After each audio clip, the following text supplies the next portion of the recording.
大家好，我叫小海。谢谢。最近节目组给我们准备衣服，我发现很多衣服我都不敢穿，比如说我就不敢穿短裙，因为我害怕别人说我腿粗。其实也没多粗，就是不细。我可以给你们看一下。你没看清，你们再看一下。对。你们很善良，好 ，OK，对我从来不敢露腿，所以对我来说，我的腿已经成了我的隐私部位。就对我来说，刚才的表演已经擦边了。有些衣服我不敢穿，有些衣服我不想穿，比如说我就不想穿胸罩，别害怕，我现在穿着呢。我不想穿是因为我前一阵体检得了乳腺结节，医生跟我说穿胸罩不利于血液循环，每天穿的时间最好不要超过8个小时。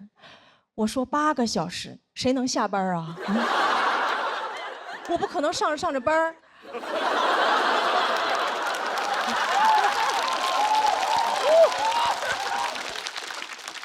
领导正跟我谈话呢。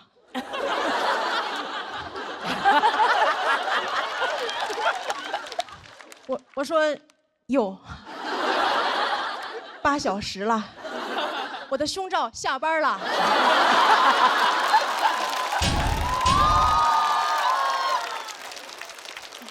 解脱了。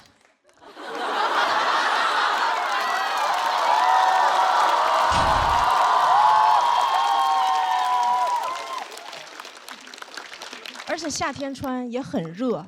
对吧？女生知道，几乎所有内衣里边都有一层厚厚的海绵。我夏天出门换衣服的时候，我都觉得有点对不起我的胸，我都想跟他们说，胸大胸二啊。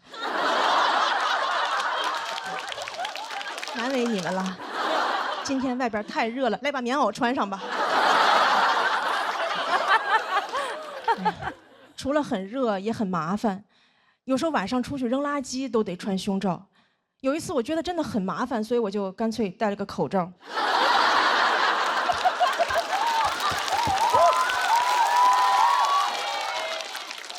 我觉得如果人只需要穿一件衣服，就是口罩。我甚至都可以只穿口罩。我打网约车就没有司机找不着我。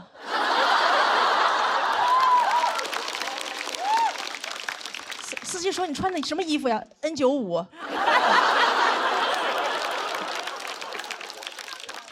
我试过很多方法，怎么可以不穿？比如胸贴，但胸贴有一个问题，就是它就是出汗容易掉，所以我在台上从来不敢戴，我怕我在台上掉装备。我还得赶紧跪在上面说：“这是我护膝。”胸贴还有一个问题，就是有时候我会过敏。人多我又不好意思挠，我就只能捶胸脯。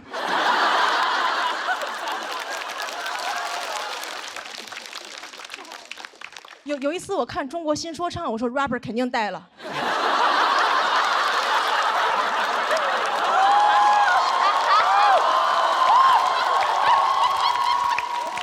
打招呼都是 Hey yo bra。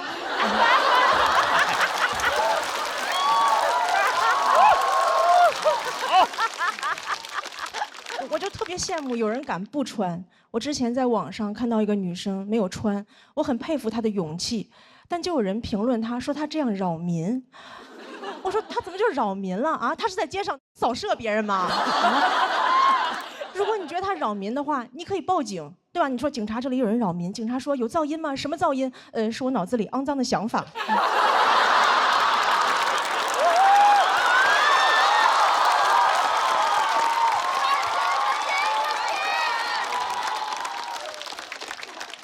他怎么就扰民了啊？如果不穿内衣扰民的话，那光膀子大爷是不是至少应该判个无期？同样都是不穿，你为啥不去评论一下光膀子大爷？好看，爱看，想谈。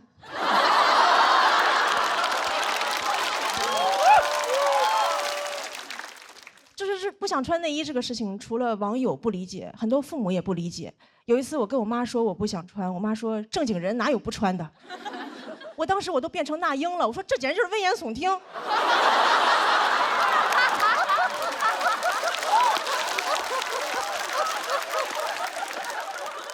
还跟我说穿内衣有好处，他说穿内衣是为了保护女性安全。我说怎么保护啊？把里边钢丝抽出来，把坏人扎死吗？内衣要是能保护女性安全，怎么没有人去庙里求个平安照？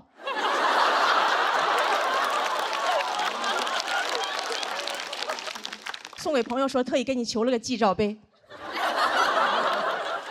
保佑你逢凶化吉。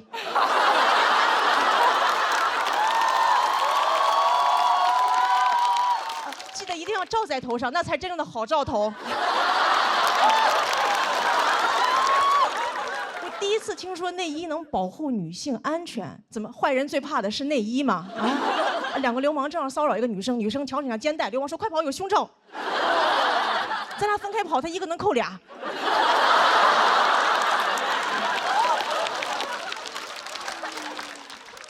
我妈还跟我说穿内衣有好处，可以防止下垂。她说你看内衣广告说了，我们这个可以防止下垂，能够对抗重力。我说对抗重力，这么厉害的科技咋不用来发射火箭？回头采访马斯克说您登陆火星的秘密是什么？维多利亚的秘密。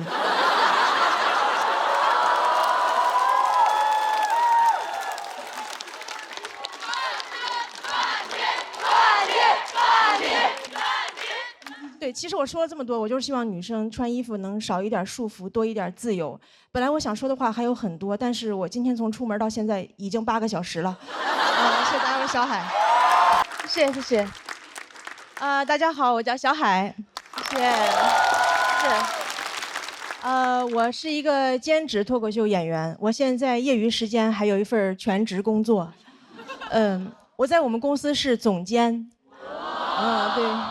在公司基本就属于中层，还有一个老板，一个下属，没有同事。就这老板还要天天开会跟我们讨论公司未来的发展战略。公司一共3个人，啥战略？一会儿排成人字，一会儿排成一字。我们公司真的特别小，有多小呢？我们租那个写字楼以前是个酒店，我们公司就是个标间儿。而且它该有的没有，不该有的却有很多。我们公司没有打印机，却有一个浴缸。浴缸里还堆了很多杂物，什么吃的喝的。有一天客户来了，老板当着他面跟我说：“你去浴缸里给客户拿点水。”前2天我下属还辞职了，我们公司连群都没有了。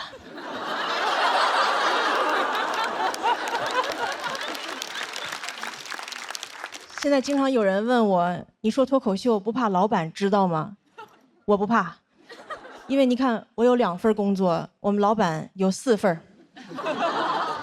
一个公司2个人6份工作，我们公司就业率300%。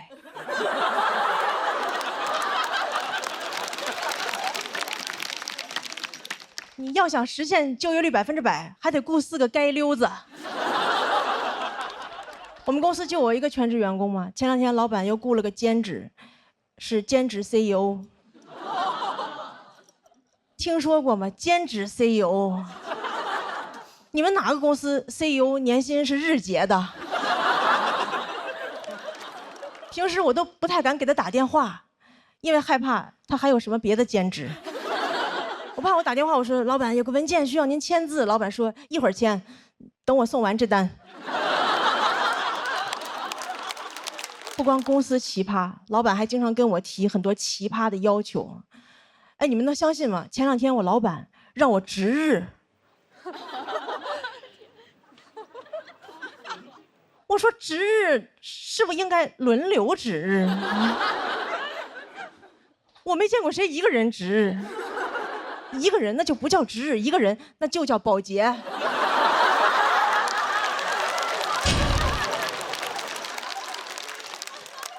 我现在都害怕，我以后去面试，人家问我有什么工作经验，我说打扫过标间儿。就经常跟我提很多奇葩的要求。前2天又跟我说，你以后每个月要读1本书。哎，你们发现没有？老板只有在这种没有用的事上跟你提的要求才特别清晰，正经工作上的事根本就说不清到底让你干啥。哇！你看每个月读一本书，非常清晰可量化，然后一到工作就跟你说，把这个弄一下，把这个弄一下啊。朋友们，你真的很难听到人类说一句话，主谓宾都不知道是啥。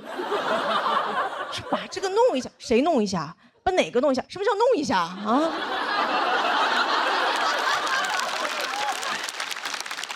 就这句话，老板可以让我干任何事儿。老板就算让我杀人都可以说把这个弄一下。然后前2天老板又要给我降薪，他居然跟我说你去起草一个自愿降薪协议。我说怎么你要给我降薪，协议还得我自己写啊？你要勒死我麻绳还得我自己编？你这就相当于潘金莲跟武大郎说大郎煎药了。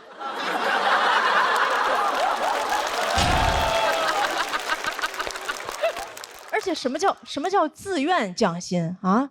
我可太愿意降薪了，我都是想找老板谈话。我说老板，我来公司这么久，也该给我降薪了吧？现在好几个猎头联系我，他们给的比你少多了。我可太愿意降薪了，我过生日许愿都是升职降薪。我看网上有人发帖又降薪了，我赶紧在下边接。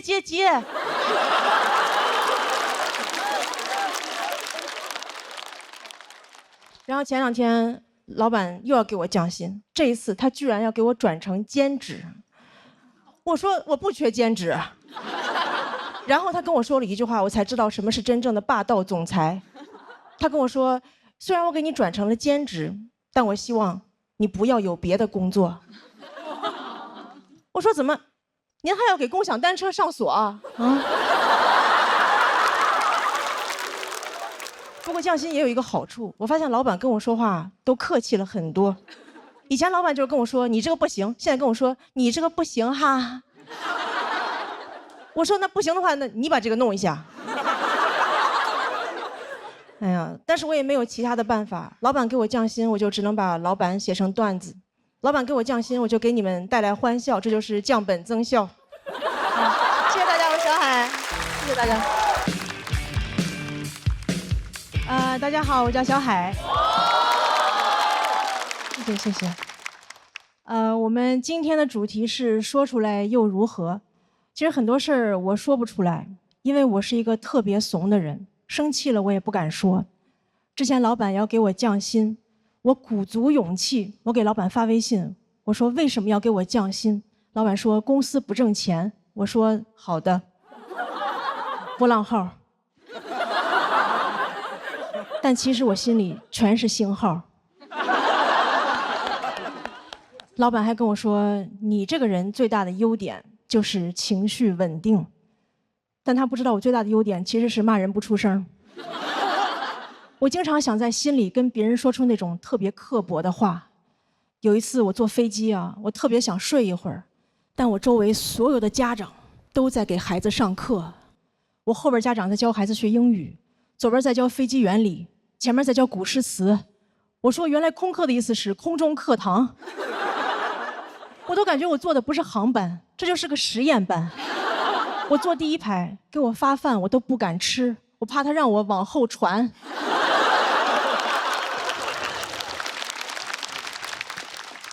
我坐那儿我都不敢打开遮光板，我怕我一打开，班主任在那儿趴着呢。然后所有的孩子都在公放pad，我看着这些孩子，我觉得他们不应该学知识了，他们应该学学人生的真相。我就想跟他们说，我说努力就能成功吗？别做梦了，你让阿姨做会儿梦吧。你知道你为什么现在还得这么卷吗？是不是因为你在经济舱？你去头等舱看看，那帮人早就躺平了。还有那个学飞机原理的，你长大也不会坐驾驶舱，因为你看pad太多，已经戴眼镜了。还有那个背古诗的，你背这么多诗，以后想当诗人吗？当诗人有用吗？现在中国最有名的诗人在卖牛脆脆。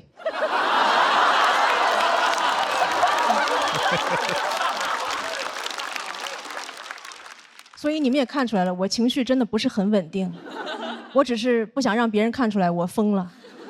但前2天老板看出来了，因为有一天上班我心情不好，没有化妆，老板跟我说：“你上班怎么都不化妆呀？”我说：“没钱怎么化妆？没玩过游戏吗？不充值哪来的好皮肤？”然后老板跟我说：“哎，咱们有事说事儿，你不要有情绪。”然后转手给我发了俩短视频，非暴力沟通和厉害的人早已经戒掉了情绪。我说情绪为啥要戒掉啊？怎么情绪有害健康吗？啊！我在这演着演着，突然有人上来扇我一巴掌，我面无表情，观众都问我说：“你怎么不生气啊？”我说：“戒了。”我估计扇我的人都想说：“戒不是有病吗？”天津人还是。然后老板还跟我说，最近感觉你情绪不太稳定啊，我觉得你就是太敏感了。我觉得老板说你太敏感就是一种 PUA， 对吧？因为你都伤害我了，你还要怪我太脆弱。这就好比我走在路上，有人开车把我撞了，然后过来跟我说：“哟，这么容易就受伤了？你也太敏感了吧？你看旁边那个人都被我撞飞了，但他一点事儿没有，因为他有超强钝感力。”你看他飞出10米他都没事儿，因为他每天都在刻意练习。你花21天，你也会成为更好的自己。我说可是我真的疼啊，你感到疼是因为你在成长。我说可是我都快要死了，那些杀不死你的会让你更强大。我还看到网上有的老板说，他招人的第一标准就是情绪稳定。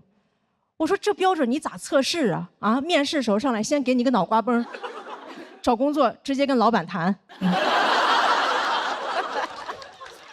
我就工作过的朋友都知道，员工能力越强，情绪就越不稳定，对吧？你如果招人第一标准是情绪稳定，你只能招来那种能力不强的员工，到时候老板就只能跟大家介绍，这是我们新来的会计，不识数但是特别识相。但我也不是啥人都招。前2天我刚裁了个程序员，他会挺多编程语言，但我让他加班，他就跟我用 C 语言。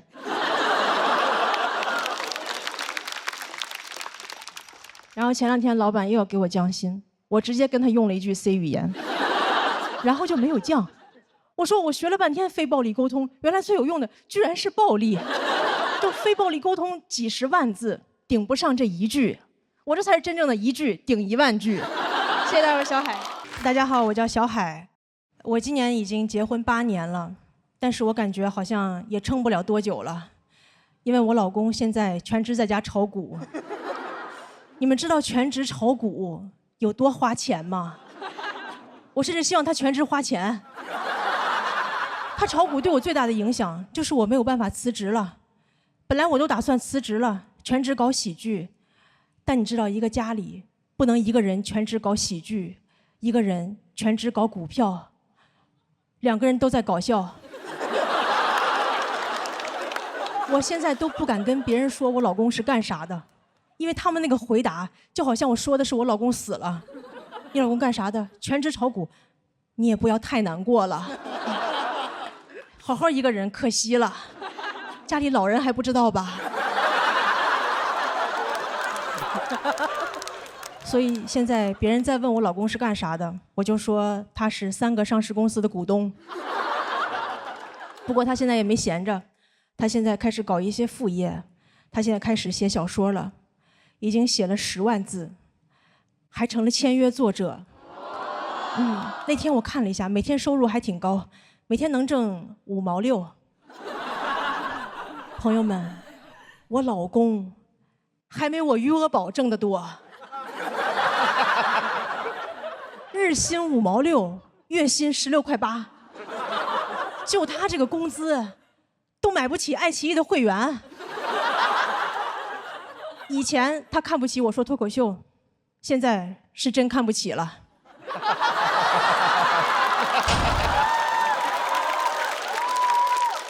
日薪5毛6，哎，你们知道吗？1度电就5毛6。他每天吭哧吭哧写半天，还得用2度电。每天用2度电挣1度电钱。这个梗是他给我的，我给他转了200，够他干1年的。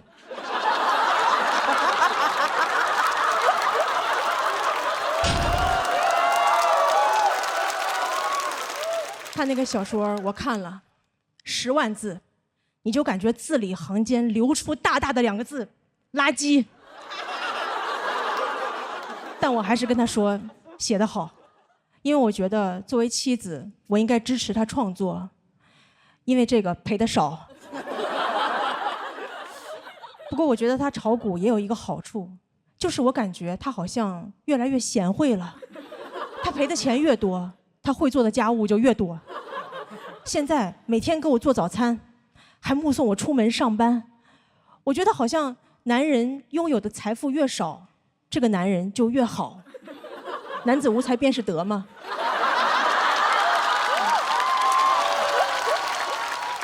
我觉得咱们这个股市啊，就是好男人的生产线，好女人的加油站。真的，姐妹们，以后你们找对象不用上什么约会软件，你就上同花顺，一个渣男都没有呀！哎，全中国的好男人都在上面趴着，你看他怎么对股票，他就会怎么对你。你看他那股票都腰斩了，他还是不抛弃。所以，就算你哪天上半身都没了，只剩2条腿，他也会坚定地看着你说：“我相信你能长回来。”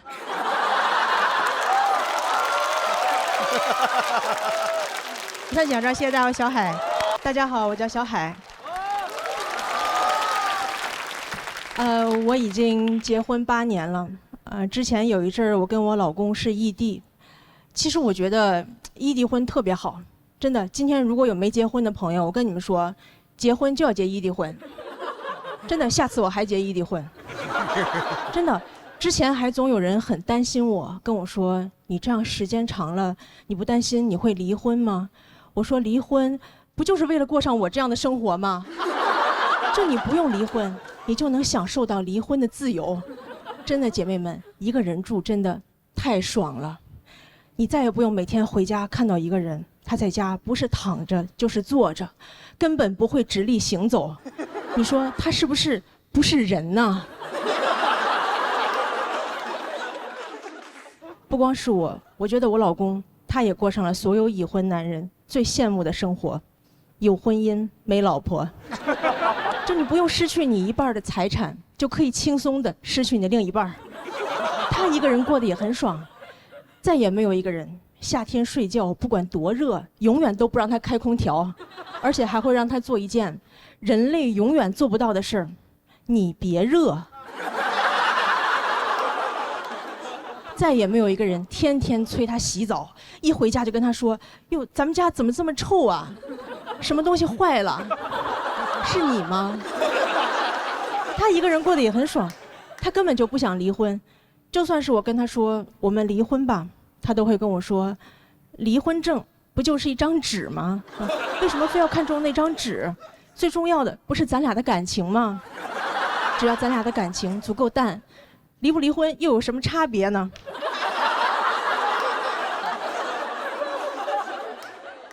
如果说这个婚姻是围城，对吧？外面人想进去，里面人想出来，我感觉我就是骑在墙上，就进可攻退可守，你知道吗？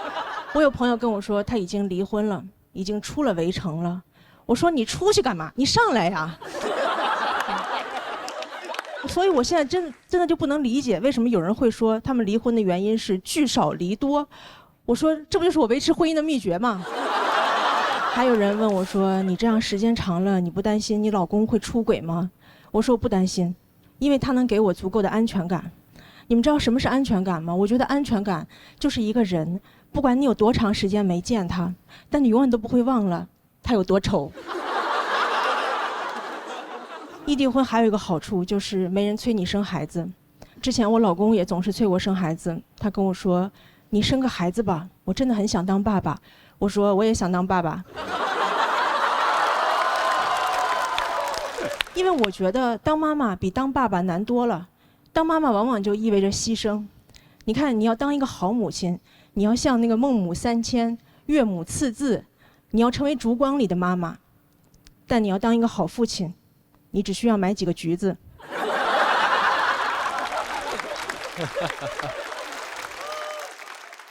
不过后来他也成长了，也想通了，跟我说：“你想生就生，不想生就不生。”我真的很感动。那一刻我才发现，原来他真的连橘子都懒得买呀。谢谢大家，我小海。大家好，我是陈明飞啊，我现在是一个大学生啊，今年大二，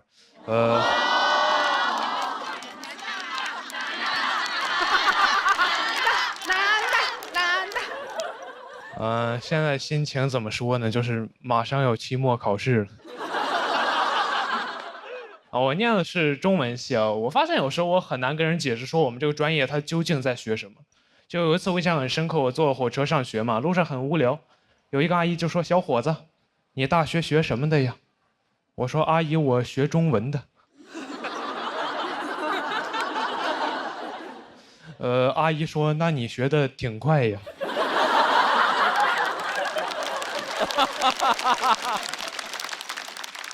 我说：“阿姨，我是中国人啊。”我在我们专业，说实话，待的没有说特别适应啊，因为我们专业是一个就是女生比较多、男生比较少的一个专业。我记得有一次我参加学校举行那种跳长绳比赛，进了我们队的微信群，发现就好像只有我一个男生。那天体委在群里说的是老婆们集合了。我说这儿还有一个人类呢。体委可能没反应过来啊，说别人都没意见，怎么就你有意见？但后来那天活动现场，他发现确实是有一个男生啊，所以那天我们夺冠之后，他发的朋友圈里就表现了对我的尊重。他说我和老婆们和陈明飞取得了冠军。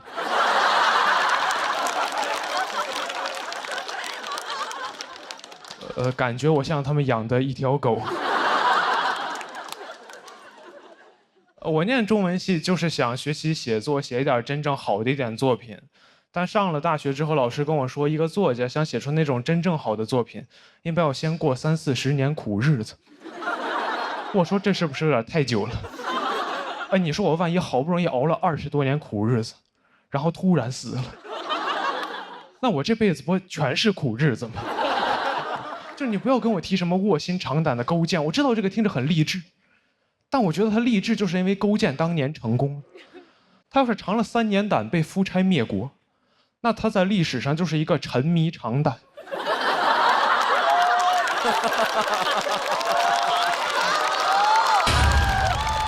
导致亡国的变态了。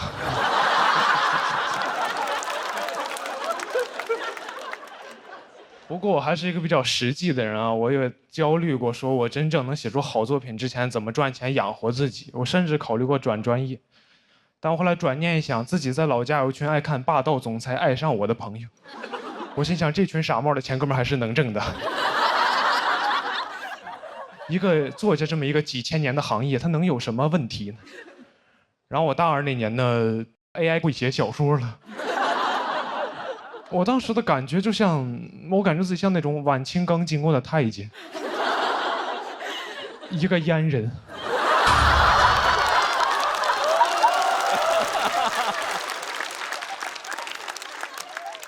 就是我准备工作刚做完，发现行业消失了。我当时感觉自己被时代所欺骗了，因为我印象很深刻，我报志愿那会儿，全网都在告诉我，文艺就是人类面对 AI 的最后一道防线。我说怎么2年就被打爆了？你 AI 用的不是 C 语言吗？怎么先把汉语言取代了？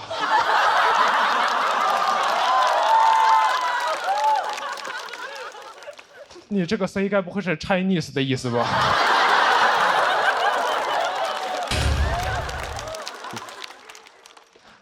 我很痛苦啊！我去问做 AI 的朋友，我说你跟我说实话就行，我们做这种行业会不会被 AI 取代掉？我朋友跟我说以后说不好，但现在不会，因为 AI 刚开始学写作，它短期内比不上你。我说这怎么可能安慰到我？我也刚开始学写作呀。我跟 AI 同时开始，你猜我俩谁学得快一点？该不会是我吧？很难受啊！我去年年底参加了一个大学生的短诗创作比赛，发现有个赛道已经叫 AI 赛道了，要求我们的作品展现出那种人机协同的美感。我说人机协同，我小时候不是管这玩意儿叫作弊吗？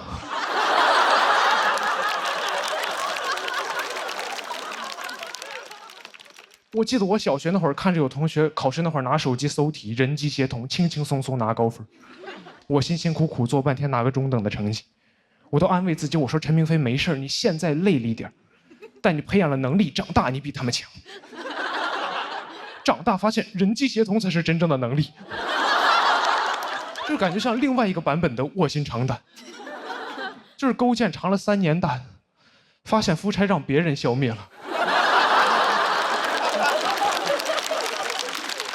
人轻松了，苦白吃了，在历史上还是一个沉迷尝胆的变态。我当时就感觉相信了很多年的道德信仰就是崩塌了。我去听了我们学校一个 AI 应用伦理的讲座，那个讲座上老师就明确说了，你用 AI 帮你写小说、写文章、发杂志肯定是不对的。我说哦，至少还可以，至少象牙塔还支撑着我原来的道德观念。那天有一个提问环节，有个学生问老师：“我确实没有用 AI， 但很多周围同学都在用 AI， 我不用，我不就比不过他们吗？”我心想，老师这个人一直太不坚定了，你赶紧说他骂他，点醒他。老师说：“咱们先把后面的摄像机关一下。”老师跟大家分享一点真东西呀。老师说，这个 AI 刚开始发展没几年，很多相关规定都很灰色，所以老师觉得吧，只要没人管，你就随便用。我说什么？我拿你当教父，你跟我玩碟中谍？哎，那我刚刚辛辛苦苦那1个小时听的是什么东西呀？是用来解锁正文的广告吗？我那天明白了一个道理啊，我感觉就是伦理道德这个东西啊，它就很像摄像机，它能约束人性的丑恶，但也能关。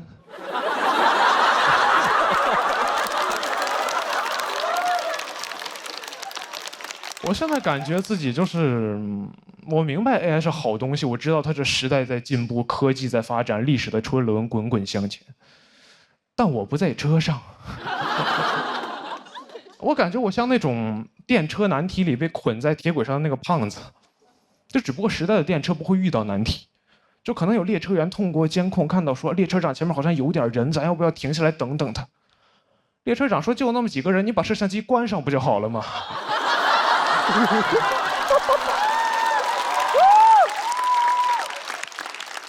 就看着那个车越开越近，我旁边的朋友就会问陈明飞：“咱们现在怎么办？”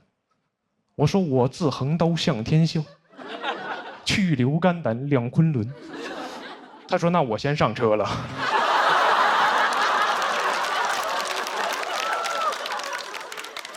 人越来越少，我看着电车过来，我也很害怕。我就躺在那儿，我说：“等等，这儿还有个人类呢。”他说：“别人都没意见，怎么就你有意见？”谢谢大家。好，大家好，我是二维码啊。我有一个儿子，5岁了，最近不太喜欢他，因为他非常的肥胖，咱也不知道为什么。啊，你们挺道德感挺差，你们啊。哎，我这样想啊，朋友们，不是我胖，我儿子就活该得胖。我胖是因为我有不良的饮食习惯，而我对我儿子的饲养非常的科学。他上幼儿园之后就住在我妈家，周一早上起来，我妈给他做好了早饭，他吃完了早饭送去了幼儿园，我就知道了这个人呢得吃早饭。到我单独带他，我就带他出去吃早饭，我每次都确保他吃的一口都再也吃不进去了，把他送进幼儿。哎，我觉得我是一个就是有责任感的父亲。我这样做2年多的时间，最近他上幼儿园大班了，我偶然的得知他们幼儿园呀有早饭。我说完了，你知道你做的多可怕的事情吗？当一个人从3岁开始，每天吃了早饭就去幼儿园，到了幼儿园就吃早饭，就会在他脑海中种下一个坚定看法，说这个人呢就得吃2顿早饭。当你有了一个儿子，你就会发现事儿太多。那天我回家，我发现我儿子在幼儿园让人打了一顿，这是很多男人不能接受的事情，这是他们人生的底线，但是我可以接受，因为我觉得我儿子嘛，他毕竟不是我本人。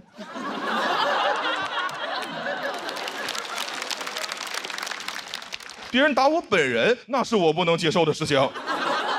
但打我的儿子对我来说只不过是一个令我难以接受的事情。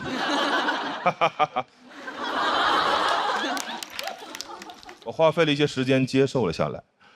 我说那明天我送你去幼儿园吧，你别让打一顿，你不敢上幼儿园。他说明天不用上幼儿园了，因为老师说他受伤了，得在家里边歇2天。这是我不能接受的事情，这是我人生的底线。我作为一个5岁孩子的父亲，我对他唯一的要求就是给我尽可能多的去上幼儿园。朋友们，世界上为什么会有幼儿园？咱们花那么些钱去雇佣一个机构，当然是让他们去干那些咱们自己不爱干的工作。我要是特别爱带孩子，我儿子能上幼儿园吗？哎，朋友们，而且孩子啊，需要幼儿园吗？孩子需要父母，是父母需要幼儿园。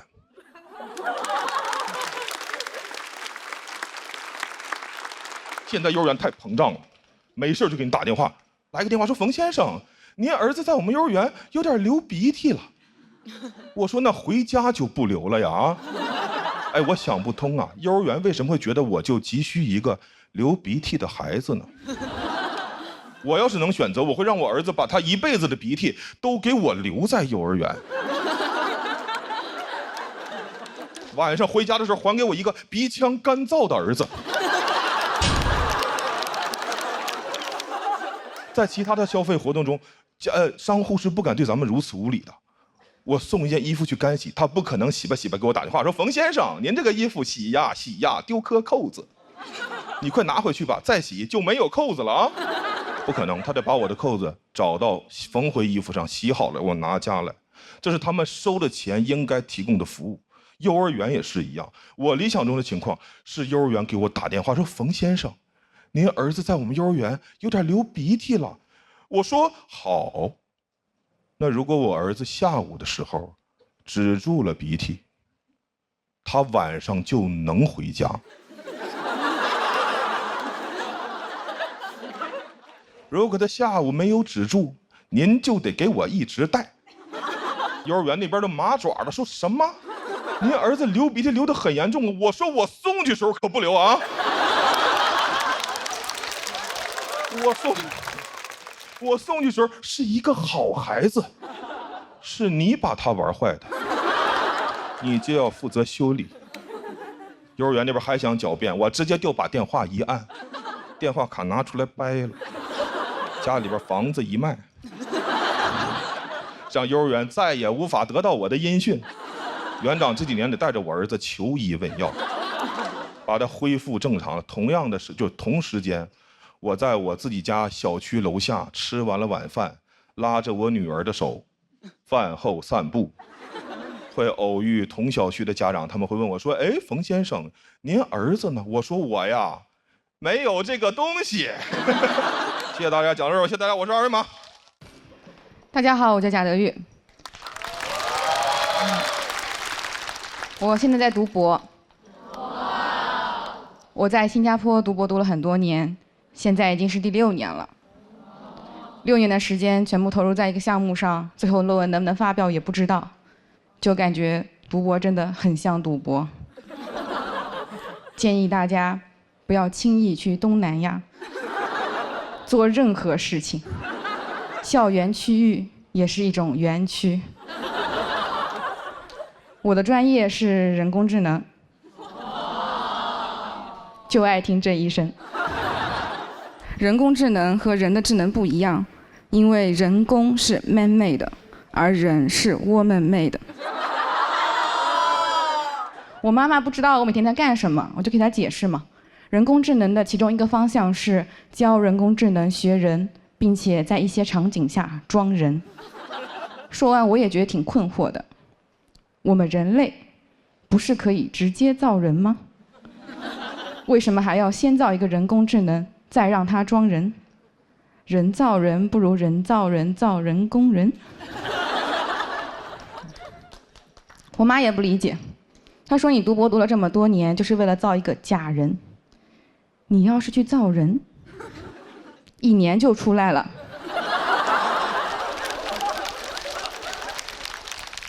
现在小孩都会打酱油了，6年，你都能造6个了。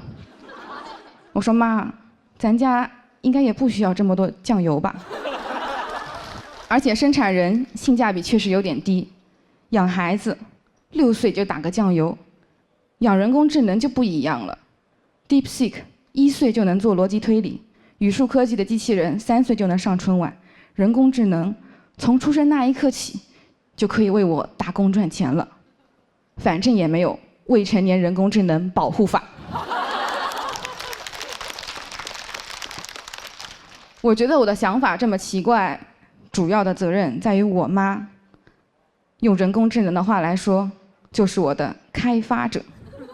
有人说我爸也有责任，我爸他只是提供了一点训练数据，而且他的训练数据里面还有许多脏数据。他一次提供几千万条、几百万条，有用的就1条。